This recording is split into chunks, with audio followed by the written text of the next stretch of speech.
Title: Biden parties like it's 1999. Debt ceiling deal, catastrophe dodged or dance-off delayed? TLDR. Biden addresses the nation from his crib, the Oval Office, popping champagne over a crisis-averted moment. The bipartisan budget deal is all set to lift that sneaky federal debt limit and save the US government from an embarrassing default. But is this the end, or just a cliffhanger in a soap opera? In an atmosphere that smelled of fresh ink and old money, President Joe Biden took center stage from his Oval Office in Washington on this fine Friday, June 2, 2023. He addressed the nation, reminding us that we are not defaulting today, folks. The federal debt limit has been nudged upwards in a move that feels a bit like using a credit card to pay off another credit card.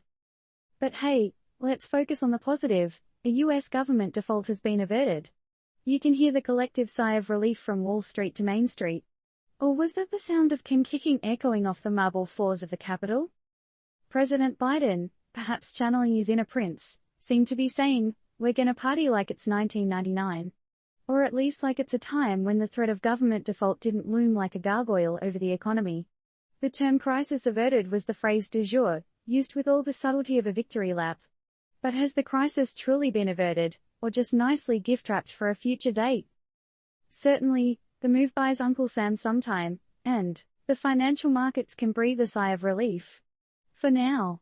It's like that moment in a horror movie when the villain is temporarily incapacitated, but you know he's going to spring back to life any minute. Should we be relaxing, or keeping our running shoes on standby? Oh, and did anyone else notice the bipartisan label on this deal? Doesn't it feel like the word bipartisan is often sprinkled onto legislation like fairy dust in an attempt to make it more palatable? In the end, though, aren't we left questioning if we just watched an episode of The West Wing, or was it really the sequel to The Debt Ceiling Strikes Back? And so we find ourselves sitting on the edge of our seat, waiting for the next episode in the debt saga.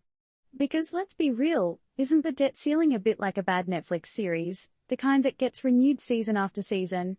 The cliffhanger here is, when's the next season premiere? Disclaimer: this news report is based on factual information and is not intended to provide financial advice. Always consult with a financial advisor before making any investment decisions. And now, over to you, our readers. Do you believe this budget deal represents a true crisis averted, or is it just a temporary pause on the debt dance floor? We want to hear your thoughts. After all, isn't debt just a four-letter word? For fun.